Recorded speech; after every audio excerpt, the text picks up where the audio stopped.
Then there are ranged units, and ranged units are kind of special because first of all, they cannot attack in melee, so you can't just tell them to move over another unit and take control of that tile by defeating the unit. And they actually cannot capture cities either. That's something that melee units can do, but that not ranged units cannot. And they do get access to promotions kind of similar to the melee units, although they're named different. So for example, in this case, Barrage is plus 25% combat strength when they're attacking a unit in rough terrain, which is sort of equivalent to the Drill promotion. There we go, Drill, which is plus 20, not 25, but against units in rough terrain. And ranged units, obviously, their name kind of implies it, they attack at range. So this unit here has a range of 2. It can't attack here because the forest is in the way, and so the crossbowman can't really shoot over the forest. It couldn't shoot over a hill either if it's on low terrain. So if you are using ranged units, I'll try to get them in a high terrain position so they can shoot downwards onto their opponents and so further. And the one thing you'll notice is that ranged units have 2 different strengths. So they have a basic strength, which is their melee combat strength, but they can't use that on the offensive. You cannot melee attack with a ranged unit, it's the value that it will use if it's attacked in melee by an enemy melee unit. And as you can see, 6 strength on a crossbowman, which is a medieval era, that's very weak. It's the equivalent of a warrior, which is a starting melee unit. So ranged units are very weak in melee combat. You have to protect them. You have to keep them behind your tougher units, like melee units. But it has a ranged attack of 12, which is pretty good. 12 is stronger than the swordsman. Swordsman has 11 combat strength, and it requires iron. The crossbowman doesn't really require anything, and it has a higher ranged attack than the combat strength of the crossbowman, so it's going to deal pretty good damage. Of course, if the swordsman get into melee, that's another story entirely. But so that's it for ranged units. The third kind of unit that I have available here is this trebuchet here, and this is a siege unit. Siege unit, which I cannot select for some reason right now. That's an interesting bug. Siege units kind of work like... Oh, yeah, because I'm selecting... There we go. Trebuchet. Trebuchets are similar to range units. They attack at range. They have a couple of differences. First of all, they have an even higher ranged attack than ranged units, although, the trebuchet requires iron, whereas the crossbowman doesn't really require any resources, so that's one difference. It is still very weak in melee, so if it gets attacked, the trebuchet is in serious trouble.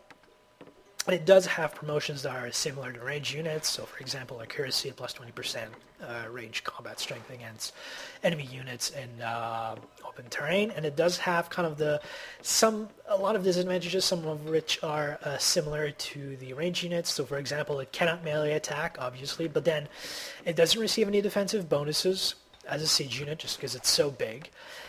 It must set up to attack. I'll get into that in just a bit. It also doesn't have very good visibility because obviously this is fielded by a corps of engineers, not by people who are actually used to looking around them.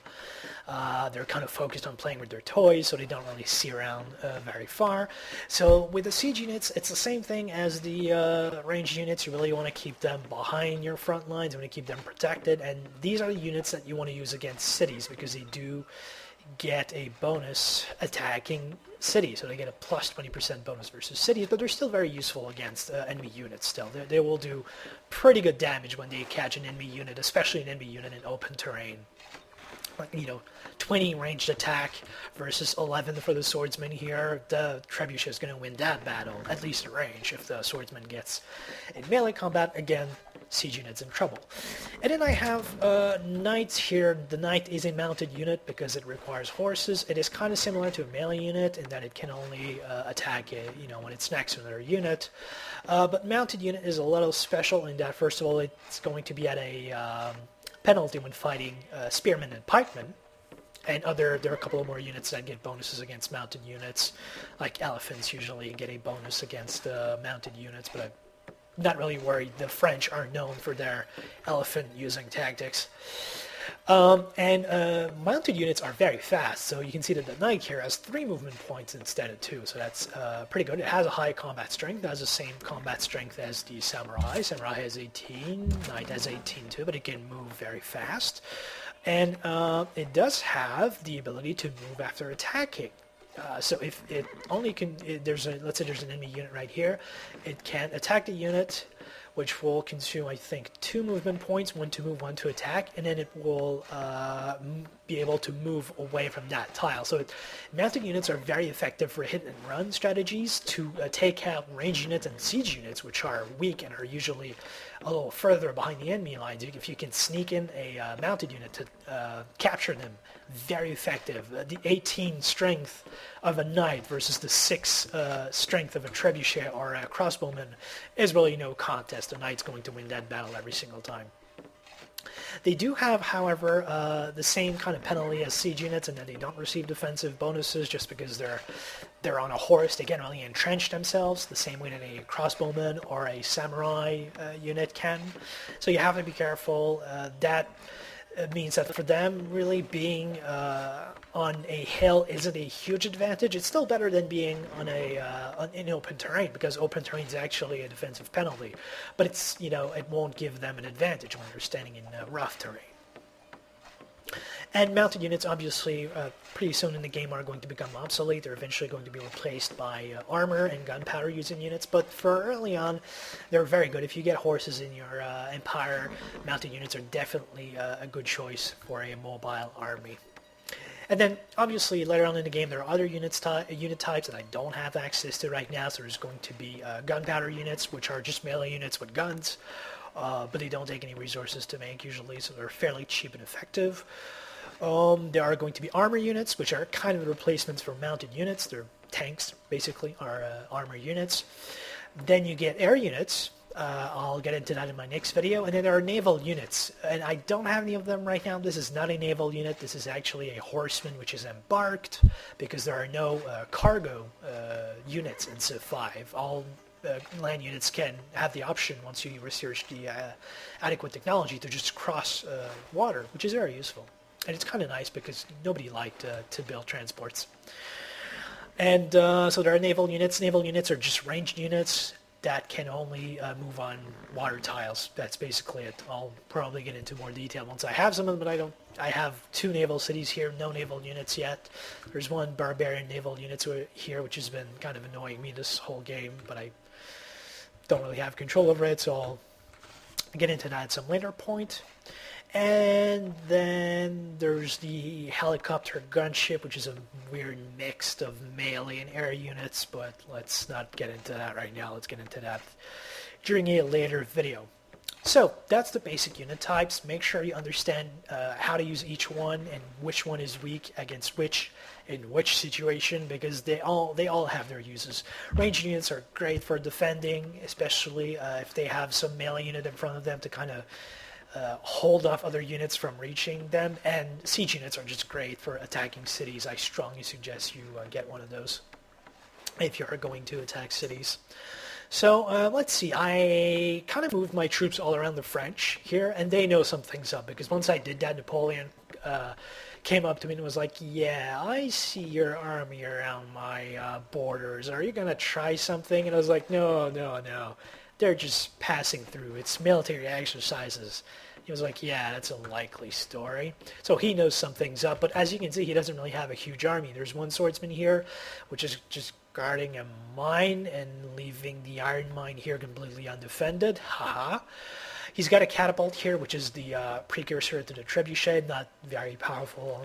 It's not really helping Lion very much. And I know there's a warrior and probably a couple more units back there, but I'm not worried. I am fairly sure that my army can take out his army. And, I'm going to capture a couple of workers straight off the bat just because they're here, exposed, ripe for the taking. And so I am going to go to war with the French, but I'm going to see first if I can drag my Roman ally into this.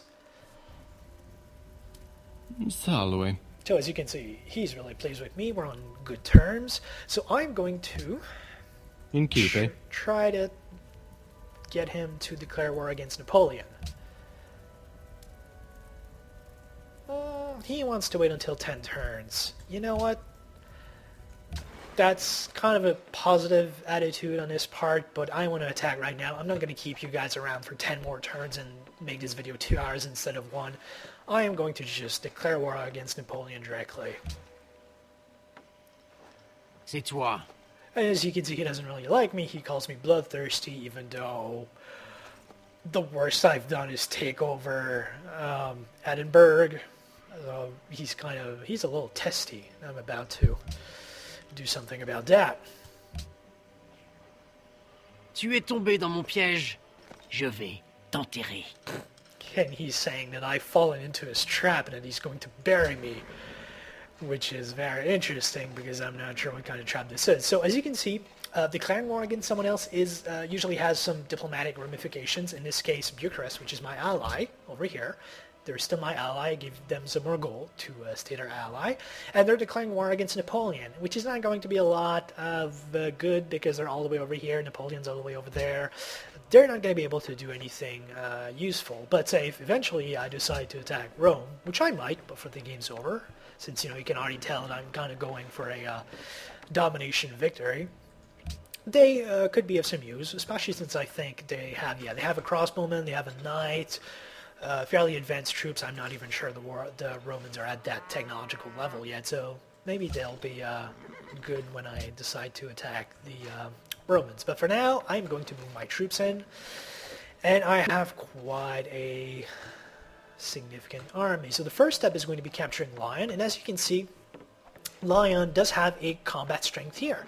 It has a combat strength of 10, which is not very high, since my knights have 18, my samurai have 18, my trebuchet has 20, so this city is not going to be very difficult.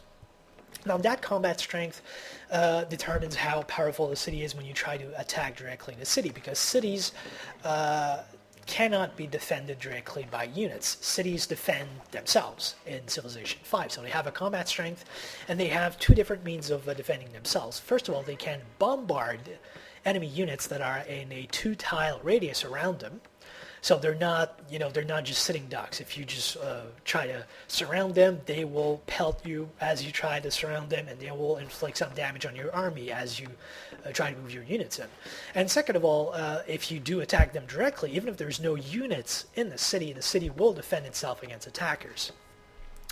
Now, there are a few modifiers that can improve that combat strength. There's a couple of policies. First one, I think, yeah, there we go. I think this might actually be the only one that directly determines city, that directly helps city combat strength. It increases it by 33% in the freedom policy track, the universal suffrage policy. That increases it. And then there's a lot of defensive buildings that you can build to increase city combat strength, such as walls, which increase them by 5. So it's a flat amount. You can get a couple more buildings later on, such as a castle and a military base once you get to the, I believe it's the modern era. So all those improvements boost the combat strength of the city. And the second way you can get your city's more combat strength is by just putting a unit in it. And as long as the unit doesn't do anything, as long as it's just parked inside the city, and as long as it's a military unit, of course, it will boost the city's combat strength. So right now, I know there's a catapult inside Lyon. I'm not sure if it's just moved in here, so it might be boosting it, it might not. If it is boosting the combat strength of the city, and that's very poor, because 10 with a catapult in it, that's going to be easy. And combat strength of cities does increase as the population gets larger. So you can see Tokyo here doesn't have any walls, doesn't have a unit in it, but since it's a city with a population of 8, it's already got 16, and since it's built on a hill, it has bonus defense too. If you look here at Kyoto, Kyoto's not built on a hill, it's on a plain, but it does have a population of 12, so it's up to 17. And let's see right now, I have this little icon here, because there is an enemy unit in range of the city. So if I click this, you're going to see the city bombard ability. There we go, flinging some rocks at the horsemen, and the city has a combat strength of 13, which is pretty good. No walls, but significant defense still. And the horseman has a combat strength of, what is it, think it's 10 or 11. So it did 4 hit points of damage, which is pretty good. Of course, the unit is embarked on a water tile, so it's probably receiving a penalty right now. When it moves, if it disembarks and moves into hills or forest, it will take some less damage, but still, that's pretty good. So use whenever you can your cities to bombard enemy units.